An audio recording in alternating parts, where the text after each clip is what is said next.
नाथांनी जी क्रांती केली आहे भारुडाच्या स्वरूपाने, गोंधळाच्या स्वरूपाने, जोगव्याच्या स्वरूपाने, घोंगडी असेल, मग येडका असेल, विंचू असेल, अनेक अनेक रूपकतेने नाथ महाराजांनी समाजाचं प्रबोधन केलंय अनेक स्वरूपाने. हा अभंग शांती ब्रह्मनाथ महाराजांचा. आपल्याला परिणामाकडे पाहायचं. नाथ महाराजांची श्रीमंती पाहायची झाली तर त्यांच्या घरी रोज पुरणपोळीचा स्वयंपाक व्हायचा. एक दोन नाही, बोला ना, जेवढी मंडळी प्रवचनाला यायची त्या सगळ्यांना पुरणपोळीचा स्वयंपाक द्यायला जायचा. माणसं विचित्र आहेत, स्वतःला खायला मोठ्या बनवतात.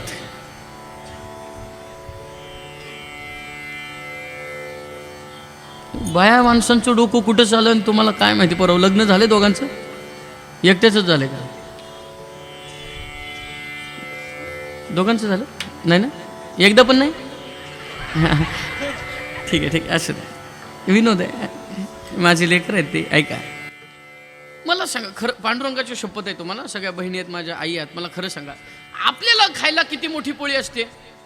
एवढी. आणि देवाच्या नैवेद्याला खरं सांगा एवढीशी. बरं, तिच्यात पुरण पण नसतं ना जास्त. म्हणजे तुम्ही देवाला फसवायला निघाला. मला सांगा ना, आपल्याला जे ते देवाला पाहिजे की नाही? काही काही मंडळी ते याला येतात, काय ते असं 13 किंवा 14 तारखेला हळदी कुंकू, काही काही जणी आणतात पोळ्या. आता मला पोळ्या आवडतात म्हणून मी एक दिवशी म्हटलं मुलांना, माता माऊलीने पोळ्या ठेवल्या की बाजूला करा, त्या गेल्यावर मी खाईन. मी पाहिली पोळी काढली, पोळीमध्ये पुरण नाही, फक्त पुरणाचं वरच्यावर. एक लक्षात घ्या, ईश्वराला कोणत्या भावनेने काय वाहतो ह्याला सुद्धा फार महत्व आहे. मला हे सांगायचंय, तुम्ही आणि मी, आपण सगळेजण साधना करतोय की नाही, उपासना करतोय की नाही, व्रत करतोय की नाही, वैकल्य करतोय की नाही, दान करतोय की नाही, धर्म करतोय की नाही, सगळं परमार्थिक कर्म आपण करतोय, पण त्याचं फल का मिळत नाही त्याचं कारण शोधलं पाहिजे की नाही. जर आपण एखादं कर्म करतोय, एखादं व्रत करतोय, एखादी साधना करतोय, त्याचं फलही आम्हाला मिळालं पाहिजे. का मिळत नाही त्याचं कारण आहे, चुकलिया वर्म फेरा पडे. चुकतंय की नाही, काहीतरी काहीतरी चुकतंय. ज्या अर्थी आम्ही केलेली भक्ती आम्हाला फल देत नाही, ज्या अर्थी आम्ही केलेली साधना आम्हाला फळ देत नाही, त्या अर्थी समजायचं आमचं काहीतरी चुकतंय. कारण केलेल्या साधनेचे परिणामाच्या अभंगात आहेत. ऐका, लक्षात घ्या, प्रपंचातही परिणाम आहेत आणि परमार्थातही परिणाम आहेत. प्रपंचातही आवड आहे आणि परमार्थातही आवड आहे. या अभंगाकडे लक्षात घ्या. कोणाचा अभंग आपण घेतलाय?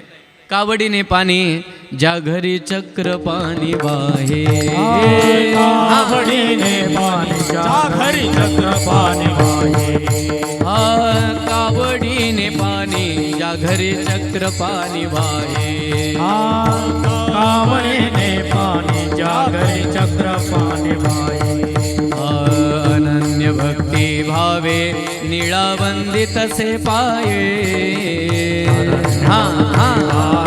निळावंदित से पाये, अनन्य भक्ती भावे निळावंदित से पाये, अनन्य भक्ती भावे निळावंदित से पाये.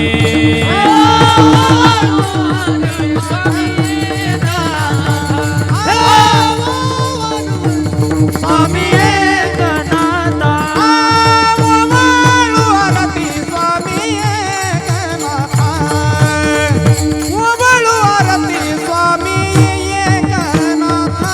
हे कावडीने पाणी जागर चक्र पाणी वाहे, जागरी चक्र पाणी वाहे, अनन्य भक्ती भावे, अनन्य भक्ती भावे निळवंदित से पाये, कावडीने पाणी जागर चक्र पाणी वाहे, जागर चक्र पाणी वाहे, अनन्य भक्ती भावे, अनन्य भक्ती भावे निळावंदित से पाये. कावडीने ज्यांच्या घरात परमात्मा पाणी वाहतो, काय भक्ती असेल महाराज. ज्याच्या करता चंदन लावायचंय ज्या देवाच्या मूर्तीला, उघडायला कोण? तोच. ज्या पाण्यातून देवाला स्नान घडवायचंय ते पाणी आणायला कोण? बोला ना, तोच. एवढी जर मोठी भक्ती असेल एवढा मोठा परिणाम आहे नाथांच्या जीवनात भक्तीचा, की ज्या देवाची भक्ती करावी तो देव त्यांच्या घरी नांदे तया घरी दैवत पंढरीचे. साक्षात पांडुरंग त्यांच्या घरी नांदण्याकरता आला. काय भक्ती असेल. आमच्या स्वप्नात जरी आला तरी आम्हाला कृतार्थ समजतो. काही मंडळी सांगतात, महाराज बाबा सकाळी पहाटे पहाटे स्वप्न पडलं, पांडुरंग दिसले, रुक्मिणी दिसली, भाऊ दिसले, बाबा दिसले, ज्ञानोबा दिसले, तुकोबा दिसले. जर स्वप्नात दिसले तर आम्ही भाग्यवान आम्हाला समजतो. तर ज्यांच्या घरी परमात्मा राबण्याकरता आला ते किती मोठे भाग्यवान असतील. म्हणून हा परिणाम हा केलेल्या परमार्थाची पोचपावती आहे. आपण जो परमार्थ करतो, आपण जी साधना करतो, त्या साधनेचा आपल्याला पोचपावती मिळते, आपल्याला परिणाम मिळतो. प्रपंचात परिणाम मिळत नाहीत, प्रपंचात परिणाम होतो. कशावर? डोक्यावर. बोला ना, प्रपंचात कसला परिणाम होतो, कुठं होतो? झोपले का काय? सांगा ना. प्रपंचात परिणाम कुठं होतो? डोक्यावर होतो. आणि परमार्थातला परिणाम आयुष्यावर होतो. वाक्य आहे का? तुम्ही एका प्रोफेसरचं कीर्तन ऐकताय, शांतचित्त नाही का? प्रपंचातला परिणाम डोक्यावर आहे आणि परमार्थातला परिणाम आयुष्यावर आहे. आपल्या आयुष्याला कलाटणी मिळाली की नाही? परमार्थाला लागल्यानंतर आपण पहिले जसे होतो तसे राहिलो का? नाही. आमच्यात आचारात बदल झाला, विचारात बदल झाला, आमच्या वृत्तीत बदल झाला, आमच्या जीवनशैलीमध्ये बदल झाला. परमार्थाचा परिणाम आयुष्यावर होतो आणि संसाराचा परिणाम डोक्यावर होतो. साधी गोष्ट, इथं कोणाकोणाला सुना आल्यात बोटवर करा, बोटवर करा. अख्खं पाकिट देईन तुम्हाला, बिंदास बोटवर करा. 1 2 3 4 5. देवाची शपथ आहे, बोटवर करा नीट. 1 2 3 4 5 6 7 8 9 10 11 12 13 14 15 16 17 18 19 20 25. ठीक आहे. 26 27 28 म्हणजे 100 सगळ्यांना. चला ऐका, आता ऐका. माझं वाक्य इथून चालू झाले. प्रपंचाचा परिणाम डोक्यावर आहे. ऐका. मला आता सांगा, खरं उत्तर द्या. जरा आउटपुट मोठा येऊ द्या तुमचा बसलेल्यांचा आवाज. तुम्ही तुमच्या मुलाचं लग्न कशा करता केलं? तुम्हाला सुख मिळावं म्हणून की नाही?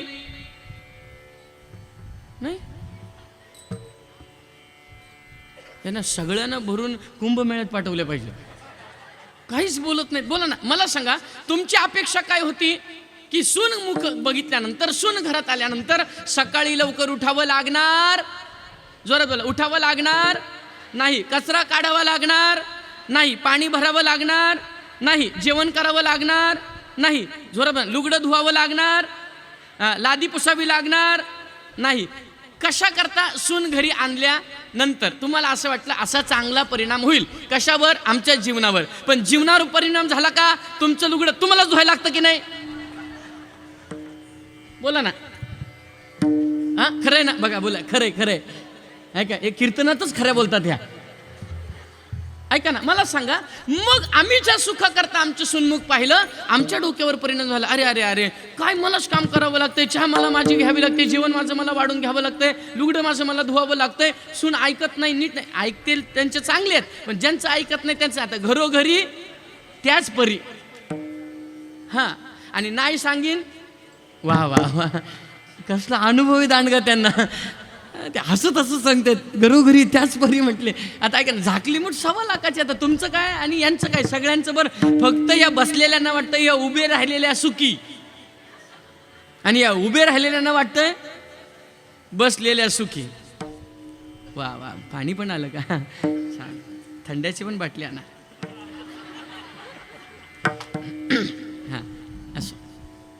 ऐका, याचा अर्थ आमच्या डोक्यावर परिणाम झाला, आमच्या विचारावर परिणाम झाला. आम्ही रात्रंदिवस विचार करायला लागलो. अरे अरे, काहीतरी चुकतंय का? मला दुःख आहे, आता कसं वागावं? ह्या सगळ्याचं विचारांचं वादळ आपल्या डोक्यामध्ये आहे. प्रपंच करताना आवडीने करतो, पण आवडीने केलेल्या प्रपंचाचा परिणाम जो आहे तो चांगला नाही, तो दुःखरूप आहे. तो काय आहे? दुःखरूप आहे. आता सगळे पुरुषांनी सांगा, तुम्हाला असं वाटतं की नाही मुलाचं लग्न झाल्यानंतर मुलांनी तुमचं ऐकलं पाहिजे? इकडं कमी बसवले, ते सगळे तिकडे बसवले. मागून उत्तर द्या सगळ्या पुरुषांनी. तुम्हाला असं वाटतं की नाही तुमच्या मुलाचं लग्न झाल्यानंतर तुमच्या मुलांनी तुमचं ऐकावं? हां, पण तो ऐकतो कोणाचं? खरं सांगा, जोरात म्हणा, कोणाचं? बघा हे असं आहे. वडिलाला वाटतं माझं ऐकावं, पण तो ऐकतो पत्नीचं. पण आता मला सांगा, पुन्हा त्या वडिलांना विचार, अरे बापरे काय चुकलं की काय, आता कसं करावं, काय करावं. आता याचा अर्थ प्रापंचिक आवडीने केलेल्या प्रपंचात विचार करताना त्याचा परिणाम आपल्या बुद्धीवर आहे, आपल्या त्या विचारांवर आहे, त्याचं फळ आम्हाला दुःख आहे. हे बाजूला का हे हा शब्द, हा सेंटेन्स बाजूला ठेवा. दुसरं लक्षात घ्या, परमार्थ आवडीने केल्यानंतर परमार्थाचा परिणाम आपल्या शरीरावर आहे, आपल्या आचारावर आहे, आपल्या विचारावर आहे, आपल्या वृत्तीवर आहे, आपल्या वागण्यावर आहे. आता ऐका, परमार्थाला लागल्यानंतर आपल्या कपड्याला आपण गंध लावतो की नाही, बोला ना, गंध लावतो. आता गंध लागल्यानंतर आपल्याला कोणीही बघू द्या, परिचित असो न परिचित असो, तो आपल्याला काय करतो, हात जोडतो. काय करतो, हात जोडतो. का हो, आध्यात्मिक माणूस आहे. कसा माणूस दिसतोय, आध्यात्मिक माणूस दिसतोय. याचा अर्थ त्याला माहिती असो नसो, पण आपल्या कपाळाचा गंध बघितला की आपल्यातली धार्मिकता त्याला प्रगट झाल्यानंतर तो आपल्याशी नम्रतेने आणि आपल्याला सॉफ्टनेसने आपल्याशी वर्तन करतो. याचा अर्थ नुसता कपाळाला गंध असेल तर आपल्याकडे पाहण्याची दृष्टी बदलते. याचा अर्थ आम्ही केलेला आवडीने परमार्थ हा आमच्या आयुष्यावर परिणाम घडतो. मग आम्ही जर आवडीने परमार्थ केला तर व्यवहारामध्ये आम्हाला जर सन्मान मिळत असेल तर तोच परमार्थ आम्ही आध्यात्मिक आवडीने केला आणि जीवनात आचरणात उतरला तर त्याचं मोक्षाकरता काय कारण आणि काय परिणाम होतील ते 4 परिणाम कीर्तनात आहेत. विठ्ठल विठ्ठल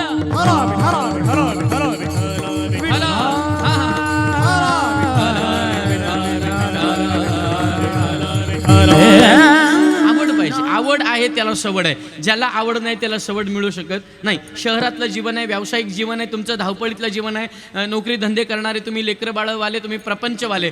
पण बरोबर 7:45 वाजता तुमची पावलं मंडपाच्या दिशेने आलीच की नाही, आली की नाही, येऊन मंडपात तुम्ही बसलात की नाही हो? का? याचं कारण काय? याचं कारण आवड. याचं कारण काय? आवड आहे. ज्याला आवड आहे त्याचाच परमार्थ आहे, ज्याला आवड नाही त्याला परमार्थ नाही. विठ्ठल विठ्ठल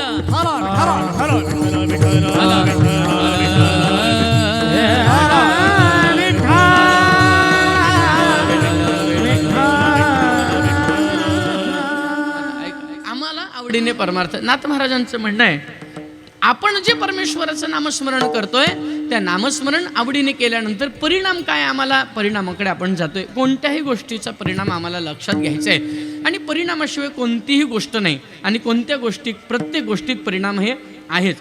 आम्हाला त्याचा अनुभव येत नाही. मला सांगा, देव आहे की नाही? देव आहे. बरं, देव आहे ना बाळांनो, उत्तर द्या. देव आहे की नाही? देव आहे. आता मी जर तुम्हाला 1 2 3 4 5 6 7 8 9 मुलांना सांगितलं तुम्हीच देवात, मान्य कराल? नाही. कशी काय नाही? ममेवांशो जीवलोके जीवभूत सनातन मनषष्टानी इंद्रियानी प्रकृतीस्थानी कर्षती. भगवान परमात्मा म्हणतात गीतेमध्ये 15व्या अध्यायामध्ये सांगत असताना परमेश्वर म्हणतात अर्जुनाला, अर्जुना हे सगळे जीव, जेवढे जीव आहेत तेवढे मीच आहे. सगळे जीव, मुंगीपासून ब्रह्मदेवापर्यंत. ममेवांशो जीवलोके जीवभूत सनातन. सगळे जे जीव आहेत, अनादी कालापासून जेवढे जीव जन्माला येतात ते जीव कोण आहे? मी आहे. याचा अर्थ त्यातलाच एक जीव कोण आहे? मानव आहे. म्हणजे आपण कोण आहे? जोरात बोला, आपण कोण आहे? देव आहे. मग तुम्ही कोण आहे? देव आहे. तो हृदयस्थ आहे आणि तो नाना विविध परीने नटलेला आहे. आम्हाला फक्त त्याला ओळखता येत नाही. त्याचं कारण ओळखता का येत नाही? कारण आम्ही ज्या दृष्टीने देवाला पाहतो ती दृष्टी मर्यादित आहे, लिमिटेड आहे. हां, बरं, ती चर्मदृष्टी आहे, अज्ञानी दृष्टी आहे. आणि त्याच्या अज्ञानामुळे, त्या चर्मदृष्टीमुळे आम्हाला तो देव लिमिटेडच दिसतोय. आम्हाला तो विशिष्ट स्वरूपात दिसतोय. ज्यावेळेला ती ज्ञानदृष्टी आपल्याला प्राप्त होईल आणि कृष्णांजन नावाचं अंजन आपल्या डोळ्यामध्ये साधू संतांच्या कृपेने प्राप्त होईल, त्यामुळे मग आम्हाला परिणामाने देव कसा दिसेल? विठ्ठल जळी स्थळी भरला. मग आम्हाला देव व्यापक दिसेल. आम्हाला देव व्यापक दिसत नाही. त्याचं एक कारण आहे, आम्ही त्याला ज्या दृष्टीने पाहतो ती दृष्टी आम्हाला पाहण्याची नाही. आम्ही त्याला काय पाहतो? संकुचित अज्ञानी दृष्टीने पाहतो. म्हणून आम्हाला भेद दिसतात. गणपती वेगळा दिसतो की नाही?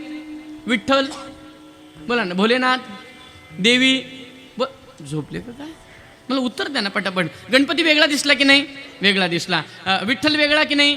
वेगळा. देवी, खंडोबा, म्हसोबा, हो, हां, सगळे देव काय झाले? वेगळे दिसले. कशामुळे? आम्हाला त्याच्यातलं जे तत्व आहे ते तत्व न कळाल्यामुळे परिणाम आम्हाला देवादेवांमध्ये भेद दिसला. आता ऐका, तुका म्हणे शोधून पाहे विठ्ठल गणपती दुजा नोहे. तुकोबरा म्हणतात शोधून पहा, गणपती आणि विठ्ठल वेगळा नाही, एकच आहे की नाही? कारण आहे भगवान परमात्मा एक आहे. एक हरी आत्मा, तो एक हरी आत्मा स्वरूपाने प्रत्येक जीवमात्रामध्ये भरलेला आहे. आता ऐका, मुंगीमध्ये आत्मा आहे की नाही? बोला ना. आहे. तुमच्या आमच्यामध्ये आत्माच. म्हणून एक हरी आत्मा, तो हरी एक आहे. हरी व्यापक सर्व समाना, हरी सर्वत्र व्यापलेला आहे आणि तो हरी एकच आहे. फक्त आम्हाला तो एक कळाला नाही. ते कळण्याकरता आम्हाला काय केलं पाहिजे? आम्हाला ज्ञान सत्रात आलं पाहिजे. ज्ञान सत्रात आल्यानंतर काय केलं पाहिजे? आमची जी ज्ञानदृष्टी हरपली, दोन्ही नेत्र आंधळे, दोन्ही नेत्र आमचे जे आंधळे आहेत. का आंधळे आहेत? ज्ञानाची दृष्टी आमची हरपली. मग आम्हाला कृष्णांजन एक वेळा डोळा घातिले आढळ. आढळ असलं कृष्णांजन म्हणजेच ज्ञानांजन, ते आमच्या डोळ्यामध्ये घातलं की आमचे डोळे स्वच्छ होतात आणि आम्हाला ज्ञानदृष्टी प्राप्त होते आणि आम्हाला ईश्वराची यथार्थ ओळख होते. आता ऐका, कराड जवळचा दृष्टांत, कराड जवळचा. पूर्वी असं होतं, पूर्वी आताच नका डोक्यात घेऊ. पूर्वी असं होतं, सासरकर्णी ज्या, सासर काय म्हणतात, सुना, सासरकर्णी ज्या होत्या पूर्वीच्या, अडाणी होते की नाही? ह्या दोन आजी शिकलेल्या असतील का? नाही, अजिबात नाही. पण पूर्वी असा ताई नियम होता, उंबरठ्याच्या बाहेर सासरकरीण पडली की डोक्यावरचा पदर खाली पडू देत नव्हती. आणि हे ह्या अडाणी दोघी असताना सुद्धा यांच्या माहेरातून यांच्यावर संस्कार आले म्हणून 70-80च्या झाल्या तरी डोक्यावरचा पदर अजून ढळला. ह्या गोष्टी टाळल्या तुम्ही, पण तुम्ही वाजवणार नाही मला माहिती आहे. हाय की नाही? बघा ना, अडाणी आहेत की नाही दोघी? गावाकडनं आल्यात का? बरोबर आहे, अडाणी आहेत दोघी. अडाणी म्हणतोय, क्षमा मागतो, पण संस्कृतीचं जतन आहे की नाही? आपल्या डोक्यावरचा पदर. पूर्वी असं होतं, सासरकर्णी म्हणजे सुना डोक्यावरचा पदर हलवू देत नव्हत्या. एवढं हुसकवलं पण एक दोघींनी घ्यावा, पण घेतला. तू किती पण सांग, आमच्यात बदल होणार, जोरात बोला, होणार नाही. तू तुझं सांग, तुझं पाकिट घे आणि चालता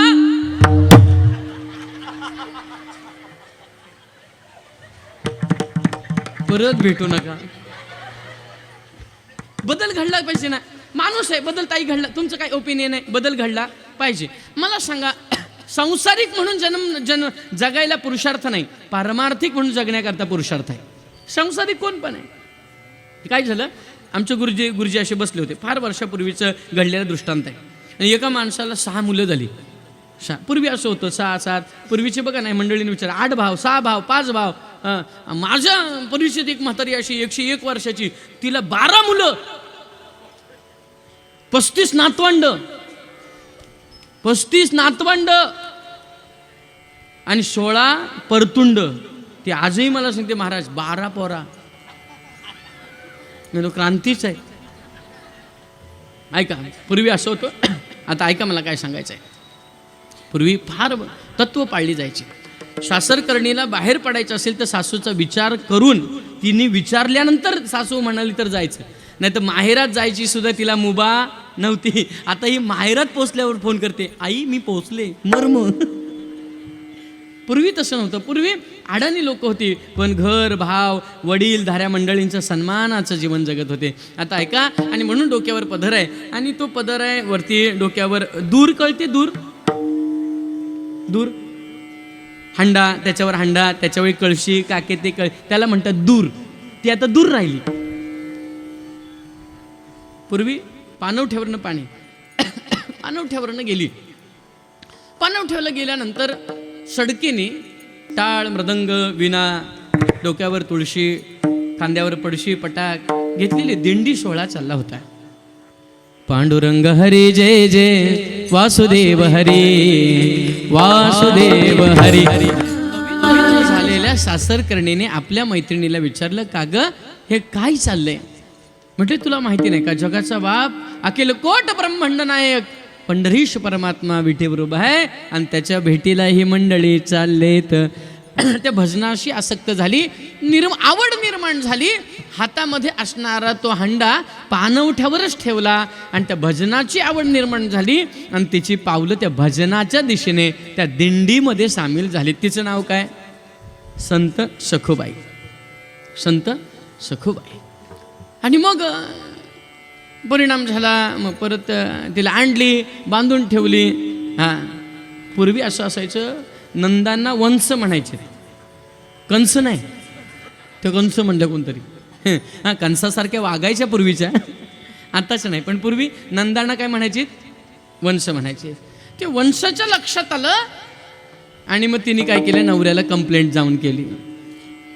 सखुबाई महाराज आपल्या जीवनचरित्रात सांगतात, पूर्वीची चाल आहे, बरेच जणांना वयस्कर मंडळींच्या लक्षात येईल. काय सांगू सखे दैवगती ही आपुली, नंदेन कटकट केली, एक माहेरचा माणूस पानो ठ्याला, मज संगे बोलत बसला, हे हळूच बघून नंदेन नवराचे भरविले कान, परपुरुषी करीती भाषण, हे ऐकून या स्वारी धावत आली, मज जोडीत घरला नेली. पूर्वी नवऱ्याच्या मार खात होत्या, पण उलटा शब्द बोलत, हे ऐकून या स्वारी धावत आली, मज जोडीत घरला नेली. आता नवरा उलट बोललं की सांगते, चालली मी पप्पाकडे. मम्मीने आधीच सांगितलं असतं, बाई बघ जमतंय का बघ, नाही तर ये विठ्ठल. हला विठाला हला, हला, हला, विठ्ठली गवरदा हरी विठ्ठल, गोपाल कृष्ण भगवान जय जय. हला विठाला विठाला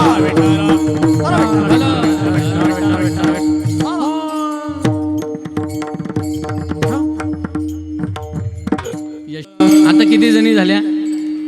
10. आता 9विध भक्तीने, आता ह्या दशमहाविद्या झाल्या. विठ्ठल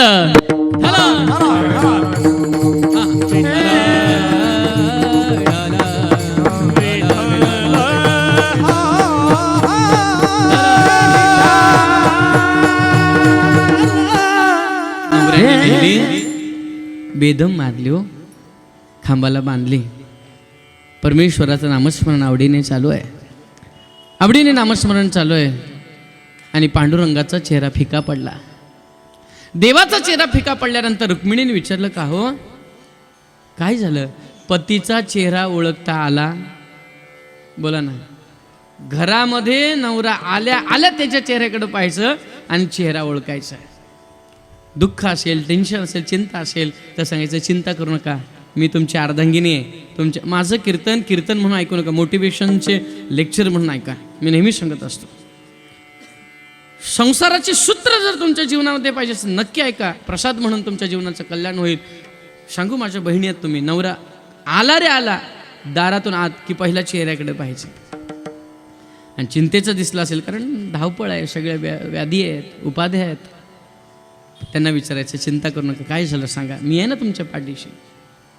चटणी भाकर खाईन पण तुमच्या पाठीशी खंबीर उभे राहीन. त्याचं कारण आहे, प्रत्येक पुरुषाला शक्तीची गरज आहे. शिव आणि शक्ती एकत्र आला तरच तो प्रपंचाचं गाडं काय होतं, पूर्ण नेतं. पण आमची शक्ती रुसती. आमची म्हणते गंठन करा, हार करा, कानातले करा. गप ना बाई, 1,40,000 झालंय. ऐका, शक्ती मला सांगा, प्रकृती आणि पुरुष हे अतूट नातं आहे. सांगू माझ्या बहिणीनं, प्रपंच करताना कसं राहा. सीता राम पती दिसेच जगती, सीतारामासारखं राहा. चंद्रापरी रोहिणी, 27 पत्न्या चंद्राला, पण रोहिणीने साथ दिली. जेव्हा श्राप मिळाला ना चंद्राला, चंद्र काळा झाला आणि चंद्राला श्राप मिळाला, 26 जणींनी सेवा केली नाही, फक्त रोहिणीने केली, फक्त रोहिणीने. आणि वडिलांच्या घरी राजेश्वरी उपभोगणारी सीतामय्या, जेव्हा कळालं माझा पती वनवासाला चाललाय, तेव्हा स्वतः राजवस्त्र परित्यागली आणि वल्कल नेसून प्रभूच्या मागे गेली की नाही. माझ्या बहिणीने एक लक्षात घ्या, आपल्या पतीचं जशी परिस्थिती आपल्या पतीची असेल त्या परिस्थितीत त्याला साथ देणं म्हणजे प्रपंच चांगला करणं, म्हणजे प्रपंच चांगला करणं. जशी परिस्थिती तशा पद्धतीने त्याच्या मागे राहायचं. चंद्रापरी रोहिणी सावित्री पती सत्यवान जणुती. आणला की नाही परत कोणी? सावित्री आणला की नाही? नारायणा लक्ष्मी घाली माळ रुक्मिणीच सुकरे तो आनंद बंशीधरा तैसी शोभे सरस्वती गणपती.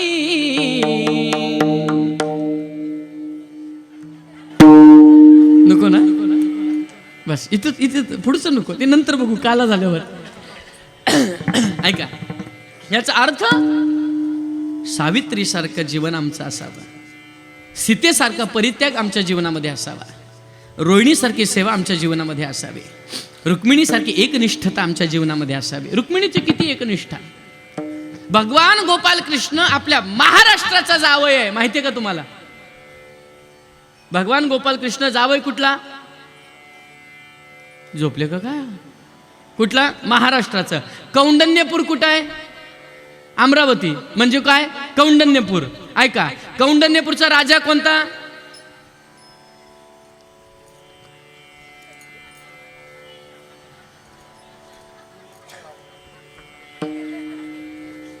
भीमक. कोण? भीमक. आता ते एवढं नाही तर ते गाणं तरी येतं ना तुम्हाला? पंढरपुरात काय वाजत गाजत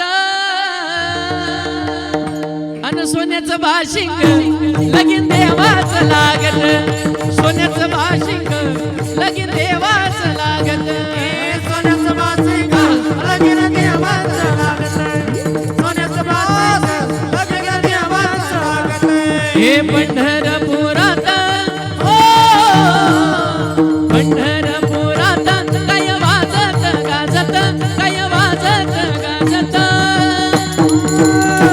अन सोन्याचं भाशिंग लगीन देवाच लागत, सोन्याचं भाशिंग लगीन देवाच लागत.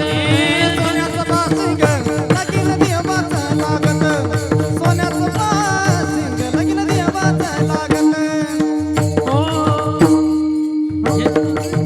हे तर पाठ आहे ना, एवढं तर पाठ आहे ना. हो तरी म्हणा ना. राजा भीमकाच्या होत्या नवुजनी कन्या, ढाकली रुक्मिण दिली पंढरीच्या वाण्या. हा, आणि भगवान परमात्मा त्यावेळेला कुठं होते? द्वारकेत. द्वारका कुठं आली? गुजरातेत. आणि अमरावती कुठं आली? बोला ना, महाराष्ट्रात. आता ऐका, सुदेव नावाचा ब्राह्मण होता आणि तो सुदेव नावाचा ब्राह्मण राजा भीमकाच्या दरबारात येऊन भगवान परमात्म्यांनी केलेले जे काही शौर्य होतं, जे काही भगवंताचं औदार्य होतं त्याचं वर्णन करायचं. कोण? सुदेव ब्राह्मण. देवाने असं केलं, कृष्णाने असं केलं आणि ते श्रवण करून करून करून रुक्मिणीच्या अंतःकरणात भाव प्रगट झाला. काय प्रेम प्रगट झालं. ऐका, आता आजही काही भागामध्ये पत्रिकेला, लग्न पत्रिकेला कंकोत्री म्हणतात. कोणाकोणाला शब्द माहिती आहे? कंकोत्री हा गुजरातीतला शब्द आहे, पण महाराष्ट्रात बरीच गावांमध्ये वापरला जातो कंकोत्री, पत्रिका किंवा पत्र. हे रुक्मिणीच्या लक्षात आलं, मी तर मनाने वरले कृष्णाला, कान्हाला, आता मी दुसरीकडे नाही. मग देवाला नाव लिहिलं, पत्र लिहिलं. पण पत्र लिहिल्यानंतर तिच्या लक्षात आलं कोणत्या नावाने टाकावं? कृष्ण, कन्हैया, वासुदेव, मुरलीधर, कुठल्या? कारण हजारो नाव, सहस्त्र नावाचा गोविंदा. बरं, कोणी म्हणतात तिकडे द्वारकेला आहे, तर कोणी म्हणतं गोकुळातला आहे, कोणी म्हणतं मथुरेतला आहे. मथुरेतला का गोकुळातला? सांगा, अख्खं पाकिट देतो. दाजी पाकिट देतो म्हटलं, पैसे काढून घेईन. काय देईन म्हटलं? मी शब्दाला जागणार आहे. काय देईन? पाकिट देईन. पैसे? हा. देव मथुरेतला का देव गोकुळातला? अर्धे अर्धे सांगतात, म्हणजे ज्याचं एखाद्याचं बरं होईल त्याचं आलं. हा, हा. जन्मुनी मथुरेत यदुकुळी आला सेवन माळी पडला बगिला गोकुळी धन्य केल्या गवळी बाळा जो रे कुलभूषणा श्रीनंदनंदना निजरा गरिबाला मनमोहना परमानंदा कृष्णा बाळा जो रे हे बाळा जो रे कुलभूषणा श्रीनंदनंदना निजरा गरिबाला मनमोहना परमानंदा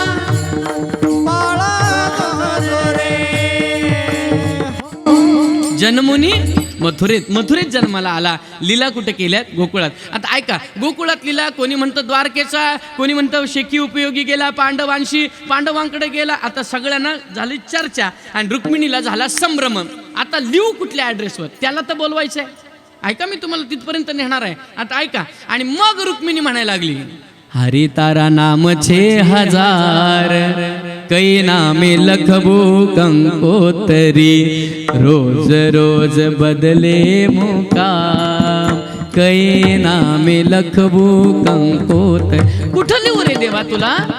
हरी बोलू, मुकुंद बोलू, असा संभ्रम निर्माण झाला. आणि मग रुक्मिणी करता देव आले आणि अंतःकरणातून तिला प्रार्थना देवापर्यंत पोचली. देव तुमचा अंतःकरणातला भाव पाहतो. तुमचं सौंदर्य, तुमची संपत्ती, तुमची हे काही देवाला घेणं देणं नाही. तुमचं भाव परमात्मा पाहत असतो. हा भाव प्रागट्यकरण झालं आणि बांधलेल्या सखुबाईकडे परमात्म्यांनी पाहिलं. अरे बापरे. आणि रुक्मिणीने विचारलं, मिथून तुम्हाला पुढे घेऊन गेलो होतो. रुक्मिणीच्या लक्षात आलं आपल्या ह्यांचा चेहरा पडलाय. का पडलाय सांगा ना देवा? एवढा सुंदर असणारा चेहरा तुमचा आज पडलेला सारखा का? कुठल्या भक्ताला संकट आलं? कारण देवाचा चेहरा कसा आहे हो?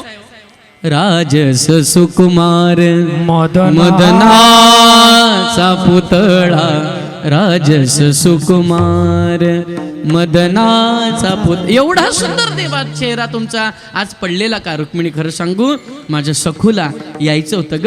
लेक आवडीने निघाली वारीला, पण नवऱ्याने नेली, खांबाला बांधली, मारले. आता काय करू? मग रुक्मिणी हसली आणि म्हटले, देवा भक्तावर संकट पडलं आणि भक्तांनी तुम्हाला हाक मारली आणि तुम्ही कुठल्या तरी रूपाने गेला नाही, असं झालंय का आतापर्यंत? ज्या ज्या भक्ताला गरज पडली त्या वेळेला कुठलं तरी रूप धारण करून गेलात ना. मग आता कसली वाट बघताय? घातली उडी ह्या पंढरीच्या पाटलाने, विटेवरून उडी घातली आणि मग कराड्यात आला आणि नुसता आला नाही, लुगडं नेसलं हुबीहूब तसं. तिला सांगितली, बाई चल निघ. मागच्या दाराने गेला, सांगितलं, सखू जा, तू तुझी वाट बघता सगळी दिंडीमध्ये नाचायचंय, फुगडी खेळायची आहेत आपल्याला. ऐका ना, परमार्थाचा आनंद लुटण्याकरता हे 7 दिवस देवानी वर्षातले आपल्याला दिलेत. खांदा कॉलनी करा, ऐका, वर्षभर प्रपंच करा, पण हे 7 दिवस हरिपाठाला नाचायचं, कीर्तनाला यायचं, दिंडी सोहळ्यामध्ये नाचायचं. याची देही घडे देवाचे भजन. आणि हे ज्ञान नाही कुठे.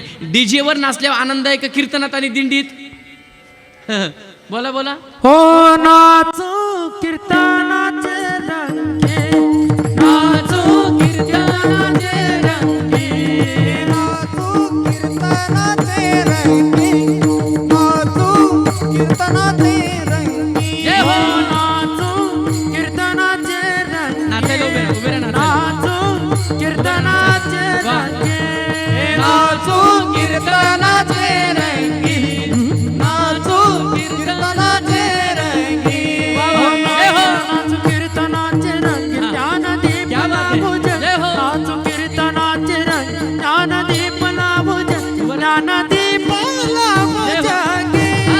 नाचो कीर्तनाचे रंगे, नाचो कीर्तनाचे रंगे, नाचो कीर्तनाचे रंगे, ज्ञानदीप लाभुज, नाचो कीर्तनाचे रंगे, ज्ञानदीप लाभुज, ज्ञानदीप लाभुज गे.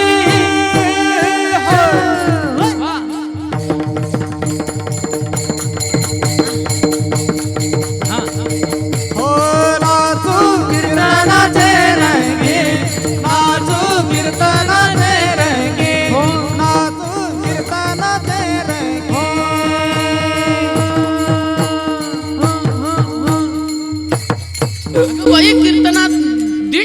तुला नाचायला वाट बघतायत. आणि म्हटलं खरं का? हो म्हटले खरं. सगळेजण तुझी आठवण काढतायत. सखूबाईला देवाने सोडलं आणि त्याच खांबाला उभा राहिला, हात मागे घेतले. जशीच्या तशी गाठ बसली होती तशीच गाठ, आणि जशीच्या तशी सखू. कोण झाला? कोण झाला? देव झाला. सासूने सांगितलं लेकाला, कालपासून उपाशी आहे, मेली तर सोयरे आपल्याला काहीतरी बोलतील, तिला जेवण घेऊन जा. हा सांग काम्या हो नाम्या होता, इकडचा नव्हता, लांबचा होता. आणि तो भाकरीचं ते ताट घेऊन आला. आणि ही होता का हा होता? होता हा, पण झाला ही. आणि देवाने स्मित हास्य केलं सखूच्या नवऱ्याकडे बघून. एवढा मोहित झाला हो सखूचा नवरा. म्हटलं अगं एवढं तुला मारलं मी बेदम, एवढं बांधून ठेवलं, 1.5 दिवस झाला आणि तू माझ्याकडे हसतेस. ते म्हणते अहो असंच असतं, संसार आहे, भांड्याला भांडं लागणार, कधी तुम्ही भडकणार, कधी मी भडकणार. हे आत्ता कळलं यांना, ऐका. आणि तिच्या नवऱ्याला पटलं ना, आणि नवऱ्याला असं पटलं, नवऱ्याने लगेच सोडलं आणि बसले दोघं, जेवले, संसार चालू झाला. आणि खरी सखू पंढरपुरात आहे, पांडुरंगाचं दर्शन घेत आहेत. एक लक्षात घ्या, संसार करण्याचं उत्तरदायित्व स्वीकारतो परमात्मा तुमच्या.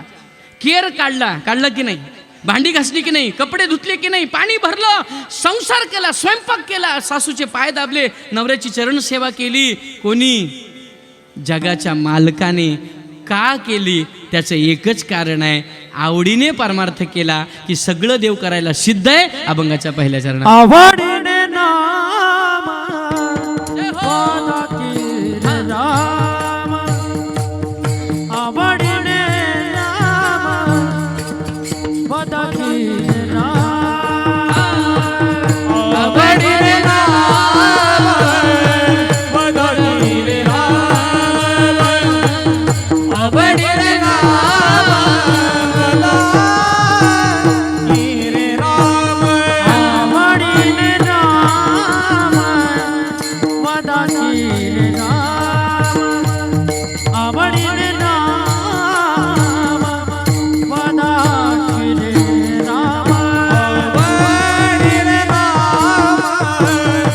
वादाकी रे राम, आवडीने नाम वादाकी रे राम. नाथ भव भ्रम चान मात्रे, नाथ भव भ्रम चान मात्रे, तुम्ही हे जाना कलयुगावतारी, तुम्ही हे जाना कलयुगावतारी. नाथ भव भ्रम क्षण मात्रे, नाथ भव भ्रम क्षण मात्रे, तुम्ही हे जाना कलियुगावतारी, तुम्ही हे जाना कलियुगावतारी. आवडीने नाम वादाकी रे राम, नाथ भव भ्रम, नाथ भव भ्रम, आवडीने नाम वादाकी रे राम, नाथ भव भ्रम, नाथ भव भ्रम क्षण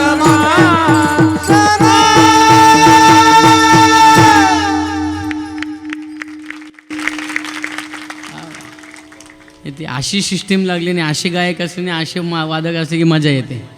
हां, एकदा त्या सिस्टीमवाल्यांकडतं सुद्धा टाळ्या वाजत जोरात. हां, एवढे भारी गायक आहेत ना, त्यांना फक्त एखाद्या दिवशी चाल बोलायला उभी करा म्हणजे. हां, होते ना, पनवेल तालुक्यातले बेस्ट गायक आहेत ते भजनाचे, चांगले BSc ग्रॅज्युएट आहेत. हां, आणि ते मग ते कोणाला बेस द्यायचं आणि कोणाला ट्रबल द्यायचं ते त्यांना बरोबर माहिती असतं. माहिती पाहिजे, नाही तर गाणारा मागतो इको आणि हा देतो बेस. कधी कधी असं, तुम्हाला तर रोजचा अनुभव आहे, मला रोजचा अनुभव आहे. छान असं पाहिजे. ऐका, एक दिवशी कीर्तनाला उभे राहा, विठ्ठल विठ्ठल आता ऐका, भ्रम याचा अर्थ नसणाऱ्या गोष्टीचा भास होणं, त्याला काय म्हणतात? भ्रम. नसणाऱ्या गोष्टीचा भास होणं. आता ऐका, हरिण जे तडफडून मेलं त्याचं एकच कारण आहे, त्या हरणाला चैत्राच्या महिन्यामध्ये, वैशाखाच्या महिन्यामध्ये पाण्याचा काय झाला? भास झाला. त्या भासात्मक जे पाणी होतं त्याला मृगजळ म्हणतात. मृगजळाचा काय झाला? भास झाला. त्या हरणाला वाटलं पुढं गेलं की पाणी मिळेल, पुढं गेलं की पाणी, असं करता करता कंठ कोरडा पडला आणि ते हरिण मेलं, पण हरणाला पाणी काही मिळालं नाही. भास आहे की नाही पाण्याचा? चैत्र वैशाखाच्या महिन्यात सडकेवर जाताना बघा पाण्याचा भास आहे. आज जाऊ द्या ना, आपल्याला पण सुखाचा भास आहे की नाही? संसारात सुख आहे, हा भासच आहे की नाही? इथं कोणाच्या संसारात सुख आहे त्यांनी बोटवर करा. म्हणजे अजिबात टेन्शनच नाही, मुलं तुमच्या मनासारखी वागतात, पत्नी तुमच्या मनासारखी वागते, पती तुमच्या मनासारखं वागतो, सगळं चांगलं होतं, पैसाही पुरेपूर आहे, सगळं कोणा बोटवर करा. आपल्याला काय, हा भास आहे. काही लोक गडावर येतात, आले की मी असं गादीवर बसलेला असतो, समोर येतात, रांग लावतात, पाया पडतात आणि मग काही माता माऊली प्रश्न विचारतात, बाबा पैसा घरात टिकत नाही, पैसा घरात टिकत नाही. मग ही मुलं असतात आजूबाजूला, ते माझ्याकडे बघतात आणि हसतात, मी त्यांच्याकडे बघतो आणि हसतो. मनात मी एकटाच बोलतो, बाबाचं टिकत नाही तर तुमचं पाकिट भेटलं की पहिलं पेट्रोल पंप टाकलंच पाहिजे, तेव्हा पैसे दिलेच पाहिजे की नाही? बोला ना. गाडीचा मेंटेनन्स लय अवघड आहे हो. अहो दिसतं तसं नसतं आणि म्हणून जग. काही लोक म्हणत असतील त्याच्या 10 गाड्या आहेत, त्याच्या 15 गाड्या आहेत, त्याच्या 20 गाड्या आहेत. अरे गाड्या 20 आहेत त्याच्या, पण हप्ता पण तेवढा मोठा आहे ना. माणसांना गाड्या दिसतात का हप्ता दिसतो? गाड्या काय दिसतात? काय बिचारे त्यालाच त्याचं माहिती असतं, काय धावपळ करतो, काय टेन्शनमध्ये, काय चिंतेत आहे. याचा अर्थ बाह्यरंग आपल्याला दिसतो, अंतरंग दिसत नाही. आता ऐका, पूर्वी ना ते घाणा, तेलाचा घाणा फिरवण्याकरता बैल फिरवायला जायचे, बैल. आता इलेक्ट्रिक आले, पण पूर्वी बाळानो जेव्हा हे मशिनरीजचा शोध नव्हता त्यावेळेला प्रॅक्टिकली मॅन्युअली सगळं व्हायचं. अंडरस्टूड? ओके, नीट बस, असं पोकळ बसू नकोस. हां, असं पोकळ बसलो आता काय करू, त्याचं जाळ काढायचं का खालून? नीट बस ना, नीट व्यवस्थित. तू पण नीट बस. हां हां. Close your hand, close your hand, close your hand, all of close your hand. Marathi medium, हात बंद कर. आता ऐक, आता मला उत्तर द्या बाळांनो. पूर्वी मशिनरी नव्हती की नाही? पूर्वी मॅन्युअली सगळं व्हायचं. पूर्वी घरात चटणी वाटली जायची की नाही आई? पण कशावर? पाट्यावर. त्यामुळे तुम्हाला हार्ट अटॅक यायचा नाही. सर्क्युलेशन, बस एक्सरसाइज व्हायची. कपडे, हां, डोक्यावरनं पाणी, चुलीच्या पुढं बसून भाकऱ्या. आता इथल्या 90% माझ्या बहिणींना वात आहे की नाही? खरं सांगा, वात आहे की नाही? आता पहिला मुंग्या येतात की नाही? पूर्वीच्या साध्या भाजीला चव होती की नाही, वाटण पाट्यावरचं होतं. आता मिक्सर, बुर बुर. चव आहे का? नाही ना. पूर्वीचं बघा ना, गावाकडे जा, गावरान ठेसा खा तुम्ही, चव आहे पाट्यावरचा. आणि इकडं मिक्सर मधल्याला चव आहे का? जळल्यावर चवच नाही राहतो. नाही कळलं काय? बस समजणे मला को इशारा कापी. चला पुढे. आणि ते पोरांना पूर्वी बैल असायचे. तर काय झालं, एका तेल्याकडे बैल होते आणि ते बैल होते आणि तो काय करायचा, तो तेल काढण्याकरता त्यांनी मग ते शेंगदाणे वगैरे टाकले आणि तो दिवसभर हाकलायला लागला. दिवसभर हाकलायला लागल्यानंतर त्याला ते थकवा आला, चक्कर आली आणि तो थोडासा खाली बसला. तो खाली बसला की बैलसुद्धा उभे राहायचे. त्याचा एक मित्र आला, तो थोडासा बुद्धिवादी होता. तो मित्र म्हणला, झालं काय? आणि म्हटले, ह्या तेल काढतोय, घाण्यातून तेल काढतोय, या बैलांना फिरवता माझं तेल निघायला लागलं. म्हटलं, दमायला लागलो, थकायला लागलो, चक्कर यायला. अरे म्हटले, वेड्या तू कशाला? ते बैल त्यांचं तेच चालतील. म्हटलं, कसं काय? हाकलवल्याशिवाय चालतील का? गोल नाही. मग ते युक्तिवादी मित्रांनी एक युक्ती दिली, असं कर, बैलांना काय आवडतो रे? जोरात बोला. काय आवडतो? चारा. कोणता चारा? वाळलेला का असा टवटवीत? हिरवागार. ज्ञानोबरांची भाषा आहे ज्ञानेश्वरीत, हिरव्या चारी भांबावे पशु. ज्ञानोबरांची ओवी वाचून घ्या.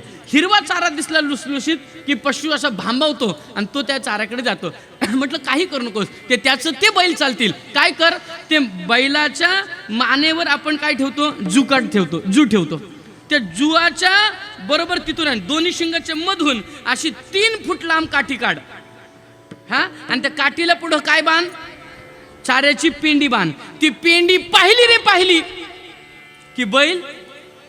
आणि मग त्यांनी ही युक्ती केली. दिवसभर बैल चालले हो, दिवसभर तेल घाणा मस्तपैकी निघाला. दिवसभर बैल चालले. बैल का चालले? हा, आता मला सांगा, दिवसभर चालले पण मिळाले का? मिळाला का नाही मिळाला? कारण तो त्याच्या जुवीवरच्या काठीला बांधला होता. जसा बैलाला वाटलं की आता 2 फुटावर 3 फुटावर चारा आहे असं त्याला दिसल्यानंतर 1 पाऊल टाकलं की तो चारा, बोला ना, परत 1 पाऊल टाकलं तो चारा. जसा दिवसभर चालून त्या बैलाला चारा मिळाला नाही, तसा तुम्हाला आणि मला संसारात सुख मिळालं. हो दुःख बांधावाडी आहे हा संसार, सुखाचा विचार,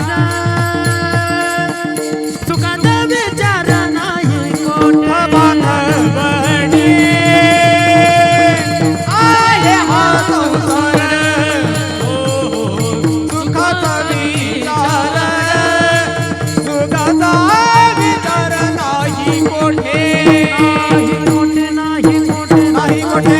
रात्रंदिवस आम्ही तळमळ केली, रात्रंदिवस आम्ही धावपळ केली. हे केल्यावर सुख मिळेल, ते केल्यावर सुख मिळेल. आमच्या पदरात सुख पडलं नाही. याचा अर्थ ते सुख आम्हाला भासलं, भ्रम निर्माण झाला की हे केल्यावर सुख आहे. मग ते भ्रम जो आहे तो निवृत्त झाला पाहिजे की नाही? भ्रम निवृत्त झाला पाहिजे. मग भ्रमाच्या निवृत्ती करता काय केलं पाहिजे? आवडीने नाम भजा केरे राम, जाईल भव भ्रम, नासे भव भ्रम क्षण मात्रे. क्षणार्धात मध्ये आमच्या भ्रमाची निवृत्ती होईल. मग आम्हाला काय केलं पाहिजे? साधन तर केलं पाहिजे. साध्य प्राप्ती करता साधनाचा अवलंब करणं अत्यावश्यक आहे. कोणतंही साध्य असू द्या, साधनाशिवाय साध्यापर्यंत पोहोचता येत नाही. माझा ध्वनी, माझे ध्वनी कंपन जे तुमच्या कर्णपटलापर्यंत पोहोचत आहेत त्याच्याकरता साधन काय आहे? हा माईक, हे साऊंड, हे काय आहेत? साधन आहेत. साधनांमुळे माझा ध्वनी तुमच्यापर्यंत पोहोचू शकला. प्रवास करायचा आहे, साधन काय आहे? गाडी आहे. याचा अर्थ साध्याच्या प्राप्तीकरता साधन अत्यावश्यक आहे. मग महाराज, आम्हाला जर देव प्राप्त हे आमच्या जीवनाचं साध्य ईश्वराची प्राप्ती असेल तर आम्हाला साधन काय आहे? आता ऐका. योगयाग विधी येणेनो हे सिद्धी, वायाची उपाधी दंभ धर्म. योग याग करणं ह्या कलियुगात कठीण आहे. काय आपण योग याग करूया? योग करायला गेलं, पद्मासनात बसाल का तुम्ही 2 तास कीर्तनाला?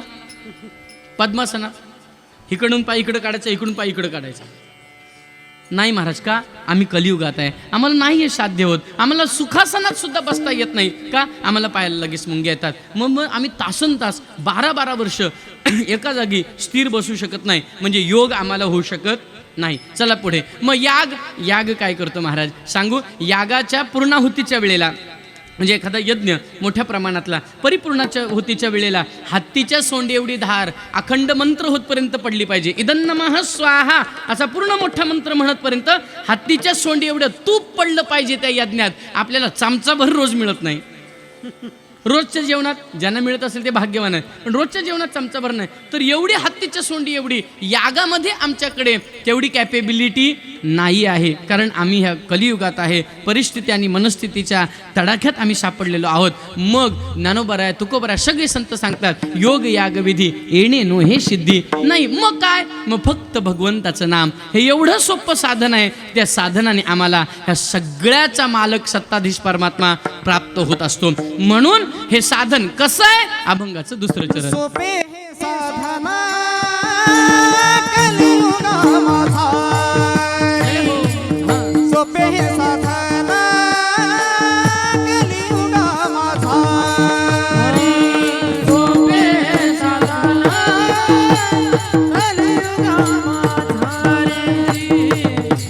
हे साधन कलियुगामध्ये,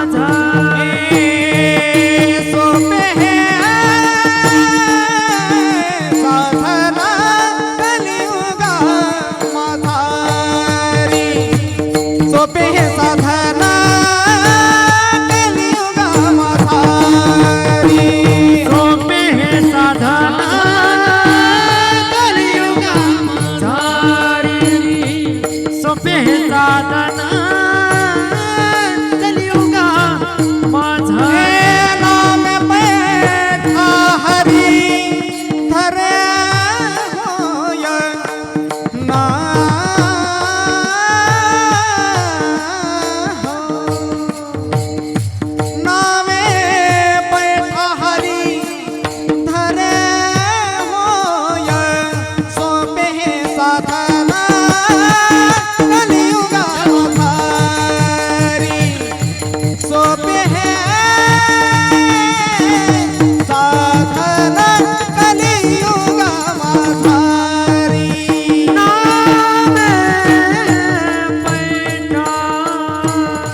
ढंगडंग टंगडंग वाजवलं की मला लय आवडतं ते. अरे दियालय नवा ग नवा त्याला अगरबत्तीला मला ते भाऊ एक बसलेत भगव्या कलरचं शर्ट, काय छान वाटलं त्यांच्याकडे बघून. मस्त भंडार मस्त. बघा ना, बघितलं मगाशी आपलं स्टार्टिंगचं काय, आपल्या तिलकाने आपल्याकडे बघण्याची धार्मिकता बदलते की नाही. त्यांच्याकडे बघितलं की प्रसन्न, ते मंडपात आले आले मला काय वाटलं माहितीये का, अन शिवाना अवतार धरीला वाघ्या पिवळा झाला आरती ववाळू खंडेराया लागू हरीच्या पाया आरती ववाळू खंडेराया. शिवाना अवतार धरीला वाघ्या पिवळा झाला आरती ववाळू खंडेराया लागू हरीच्या पाया आरती ववाळू खंडेराया. सदानंदाचा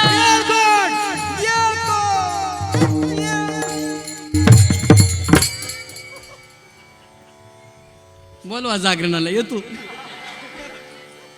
ते सातारा जिल्ह्यात माझं कीर्तन होतं. काल भैरवाचं मंदिर, कोणालाच आरती येईना त्या गावात. मी म्हटलं आरती, म्हटलं महाराज आम्हाला फक्त शंकराची येते. म्हटलं थांबा मी घेतो. आणि ती आरती घेतल्यापासून त्या गावात कीर्तन फिक्स झालं. 20 वर्ष झाली आरतीवर कीर्तन. हा, आणि जय देवा भैरोबा शिव अवतारा शिव अवतारा आरती वाळू माझ्या काल भैरवा. जय देवा भैरोबा शिव अवतारा शिव अवतारा आरती वाळू माझ्या काल भैरवा. डवर वाजला देवाचा डवर वाजला हरीचा डवर वाजला डवराच्या नाद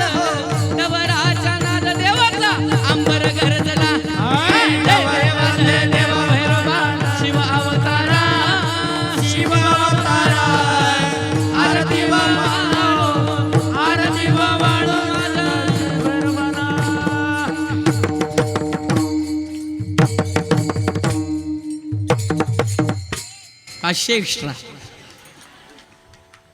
ऐका किती गोड आहे परमार्थ करायला आला पाहिजे. आवडी मग सांगितलं लाजायचं नाही. तिला मस्त आपल्या भक्तीचं प्रागट्यकरण दिसतं की नाही. आणि त्याचं फॉर एक्झाम्पल तुम्हाला समोर मी दाखवलं. देवाने लगेच पाठवलं त्यांना. बघा म्हणजे याचा अर्थ आपली भावना आपल्या वृत्तीत उतरते, आपली आवड आपल्या वृत्तीत उतरते आणि आपण आवडीने परमार्थ केला की आपल्या पूर्ण आपल्या आयुष्याला सन्मानाचं जीवन मिळतं की नाही. याचा अर्थ परमार्थ परिवर्तन घडवतो, पण आवडीने केला पाहिजे. उर्वरित 2 चरण पुढच्या वर्षी सोडवू. टाइम झालाय ना. पुढच्या वर्षी सोडवू म्हणजे घाबरू नका. मी पुन्हा येईन. मी ताई तू काय घाबरू नको. तू पुन्हा येशील, तू पुन्हा येशील, तू पुन्हा येशील. विठ्ठला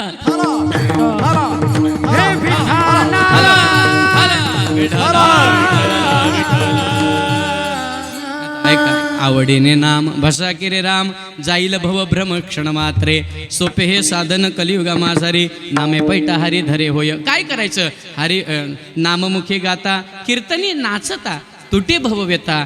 अनेक जन्माचं दुःख आणलं. ते दुःख आम्ही ह्या जन्मात घेऊन आलो. पण भगवंताच्या नामामध्ये गाये नाचे उडे आपुल्या छंदे, मनाच्या आनंदी आवडीने भगवत भक्तीमध्ये आपण दंग व्हायचं. भगवत भक्तीमध्ये स्वतःला सोडून द्यायचं. तुझी चिंता त्याशी. तुम्हाला काही कमी पडले का.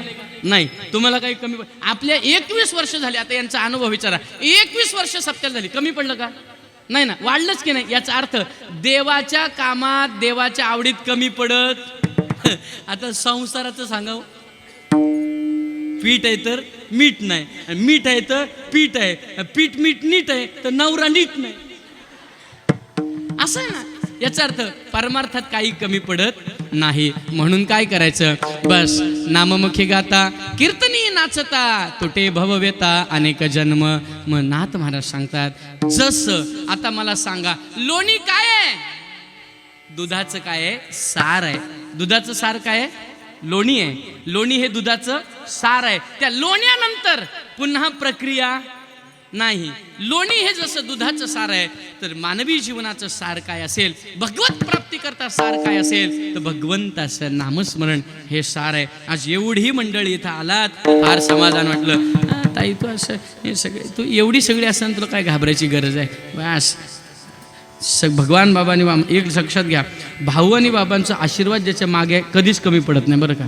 सदानंद भाऊ. संतांची सेवा फक्त निष्ठेने केली पाहिजे.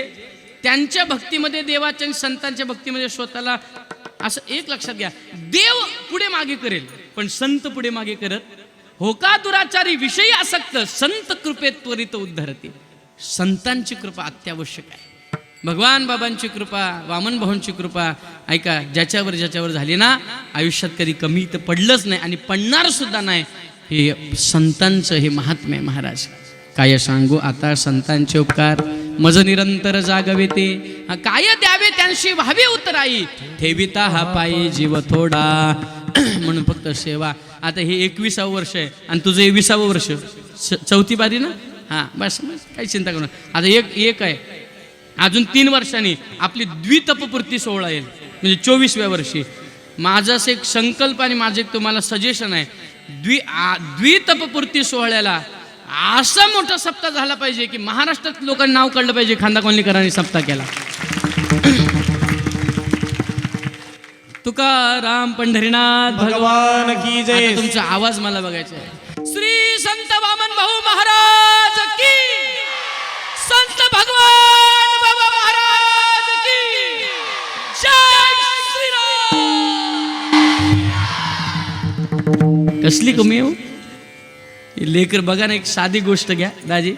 एवढी पोरं आवडीने पुढे येतात याचा अर्थ भगवान बाबांनी पुढचे पण कार्यकर्ते आपल्याला देऊन ठेवलेले आहेत. यांच्याकरता एकदा टाळा. हा असं छान परमार्थ करा. कोणाचा राग धरू नका, कोणाचा रुसवा धरू नका. बारकाच हार घाला. विनेकरी बारका आहे. ऐका कोणाचा राग धरू नका. एकमेकाला सहकार्य करा. एकमेकाला सांभाळून घ्या. व्यक्ती तेवढे विचार असतात. विचारांची तफावत होते. प्रत्येकाला सांभाळून घ्या. सर्व माता माऊलींना विनंती आहे आपल्या लेकींना धर्म शिकवा. आपल्या लेकींना नियम शिकवा. आपल्या लेकींना कसं चांगलं जगायचं वागायचं ते शिकवा. त्या बाहेर जात असतात, त्या कॉलेजला जात असतात, त्यांच्या मैत्रिणी त्यांच्या मित्रांच्या सहवासात त्यांचं डायव्हर्शन झालं नाही पाहिजे. आपल्या मुलींकडे लक्ष द्या, मुलींचे मोबाईल्स चेक करा. तो मोबाईल सज्ज नाही मुलीचा, तो आवाज नाही करत, फक्त सायलेंट मोडवर फक्त मुलींना एकच विनंती आहे, माझ्या बहिणी आहेत, मला सुद्धा बहिणी आहेत, मला सुद्धा मुली आहेत. एक सांगू तुम्हाला मुलीनो, तुमचा बाप आणि तुमची आई गाव शिव सोडून शहरामध्ये काबाड कष्ट करून एका वेळेला कमी भाकर खाल्ली असेल आई बापाने तुमच्या, एखाद्या वेळेला बाप दिवसभर उपाशी राहिला असेल. का तुमचा बाप उपाशी राहतो मुलीनं एक लक्षात द्या, फक्त त्याला वाटतं देवा आम्हाला जे मिळालं नाही ते आमच्या लेकरांना मिळालं पाहिजे, म्हणून तुमचा बाप रात्रीचा दिवस करतो आणि सगळं काबाड कष्ट करतोय. फक्त मुलींना एवढीच समाजातली विनंती आहे, आपला बाप समाजात चालताना त्याचं नाक खाली होऊ देऊ नका, एवढं फक्त वागा तुम्ही, बस, बाकी काहीच नाही. कीर्तन सार्थक. जेवढे युवक आलेत कीर्तनाला तेवढं एक लक्षात घ्या, बापाने स्वतः फाटकी चप्पल घातली, जुनाच शर्ट बापाने घातला, जुनाच सदरा बापाने घातला, जुनीच पॅन्ट बापाने घातली, पण बापाने स्वतः करता कधी खरेदी केली नाही. पण सणवार आला ना, तुमच्याकडे 2-2, 4-4 हजाराचे शूज घेतले, 2-2 हजाराकडचे पॅन्ट घेतली तुम्हाला. का? प्रत्येक बापाला वाटतं पांडुरंगा आम्हाला जे मिळालं नाही ते आमच्या मुलांना मिळालं पाहिजे, म्हणून आई वडिलांना कधी दागा देऊ नका. तुमची आई तुम्हाला कमरेवर उचलून घेते आणि कमरेवर घेतल्यानंतर तिचा आणि तुमचा चेहरा एकाच रेषेत येतो. आईला वाटतं मी जे बघीन तेच माझ्या लेकरांनी बघितलं पाहिजे, पण तुमचा बाप मुलांनो तुम्हाला खांद्यावर उचलून घेतो आणि बापाला वाटतं मी जे बघितलं नाही ते माझ्या लेकांनी बघितलं पाहिजे, याला म्हणतात बाप, म्हणून तो तुम्हाला खांद्यावर घेतो. एक लक्षात घ्या, कीर्तन कीर्तनाच्या जागी, अध्यात्म अध्यात्माच्या जागी, परिवर्तन ही संसार का नियम आहे. ऐकताना परिवर्तन झालं पाहिजे, तर आमचा हा 21 वर्षाचा सप्ताह आम्हाला भाऊ बाबाचा प्रसाद म्हणजे परिवर्तन जीवनात देईल. तरच ऐका कीर्तन, ऐका. गोड मुखाने एकदा भजन करायचंय, नाचायचंय सर्वांनी आनंदाने, 5 मिनिटं सर्वांनी उभं राहून नाचायचंय. मी खाली हात केले की खाली बसायचंय, नाचायचं आणि लगेच जय विठ्ठल होणार. उभे राहा. ज्ञानोबा माऊली तुकाराम, ज्ञानोबा माऊली तुकाराम. सर्वांनी हाला नाचा. कार्य करणे. ज्ञानोबा माऊली जय हो बाबा. सगळ्यांनी कधी कसे नाचतात तसे नाचा. जय हो. ज्ञानोबा माऊली तुकाराम, ज्ञानोबा माऊली तुकाराम. जागेवर हाला. जय हो. ज्ञानोबा माऊली तुकाराम, श्री राधे. ज्ञानोबा माऊली तुकाराम. हे ज्ञानोबा माऊली, ज्ञानोबा माऊली, ज्ञानोबा माऊली, ज्ञानोबा माऊली. जय हो. माऊली, ज्ञानोबा माऊली, ज्ञानोबा माऊली, ज्ञानोबा माऊली. हे भगवान बाबा, जय जय भगवान बाबा. वामन भाऊ, जय जय